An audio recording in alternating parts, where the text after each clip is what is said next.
Hey guys, gunmen have reportedly killed 10 persons, mostly women and children, in two separate attacks in Plateau State. The attacks, which occurred in Madog, Moshu, and Kopanel village in Bokokros and Magu local government areas on Friday night, also left several persons injured, with properties including houses of the villages set ablaze by the gunmen. The chairman of the Bukokos Cultural Development Council confirmed the killings in a statement on Saturday. The statement read, "Last night, April 12, our community in the Bukokos local government area of Plateau State faced a horrific attack, resulting in the senseless slaughter of at least 10 of our members. Despite the presence of security forces, including the DSS, the army and the police, the perpetrators, identified as Fulani terrorists, were allowed to carry out their heinous acts with impunity.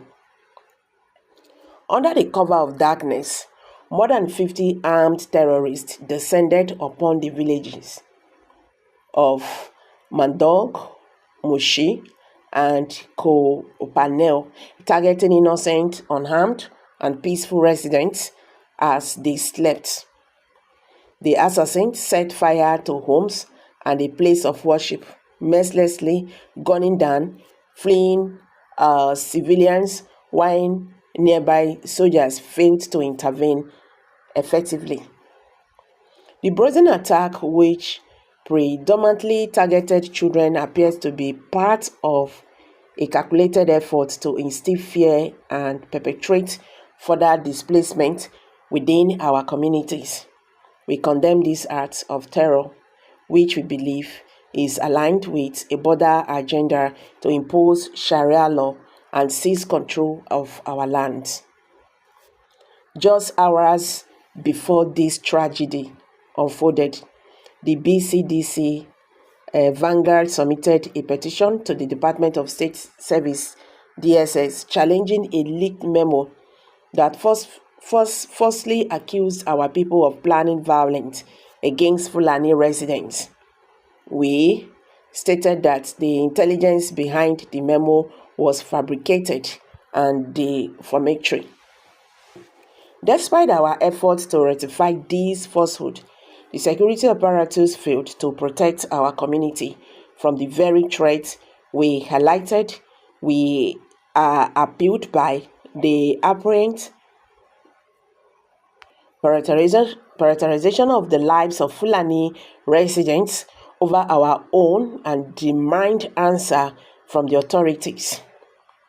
The timing of this attack, following closely on the heels of the DSS erroneous warning of an impending assault on Fulani communities, raises serious concerns about collusion or deliberate neglect. We refuse to accept such injustice and demand immediate, transparent, and accountability. This is more so that evidence notice of attack in the area we published and circulated at least a week before the so-called DSS intelligence. The DSS ignored these warnings and choose to implicate the victims despite acknowledging in their memo that the Fulani were responsible for the 6-day attack that claimed over 300 of our members last Christmas. We wish to put on record that the DSS alert is synonymous with the age-long strategy of the Fulani terrorists, who often raise false alarm to intimidate residents and or justify planned attacks and unleash the DSS unless the DSS clears its name on this. We reckon that it is complicit and compromised. Should the authorities fail to provide satisfactory explanations within the shortest possible time, we are prepared to pursue legal recourse Enough is enough. We will not allow our people to be targeted and vilified while those responsible for our safety turn a blind eye. Governor Kïll, in a statement on Saturday, condemned the fresh attacks in the affected communities, describing it as a setback to peace efforts in the state. In the statement signed by his Director of Press and Public Affairs, the governor said the administration would not tolerate such wickedness in any part of the state and urged the security agents to apprehend the perpetrators without further delay. The statement read, the Plateau State Governor, Barrister Kïll, has again condemned in strong terms the renewed deadly attacks that have claimed several lives and property in these communities in Bukoko's local government areas of the state. The attacks, which occurred on Friday night, left some members of the affected communities injured. Governor Kïll described the attacks as unfortunate and unacceptable, especially now that the government is diligently working to restore peace and security and facilitate the return of displaced persons to their homes. Governor Kïll warned perpetrators of these evil acts to desist forthwith, as the government is determined to fish them out to face justice. While appreciating the intervention of security agencies in the protection of lives and property in the state, the governor urged them to redouble their efforts in discharging their constitutional responsibility of protecting innocent communities.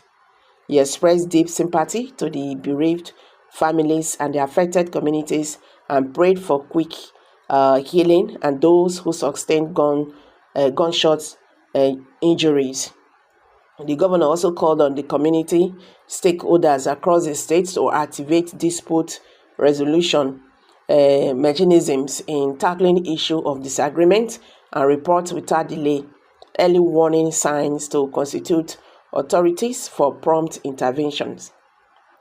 He urged for vigilance and fostering of intercommunity relations by residents of the state, particularly now that the rainy season is gearing up, to ensure a safer and successful farming period. Well, we are used to condemning in totality, and after condemning whatever, and that is where it ends.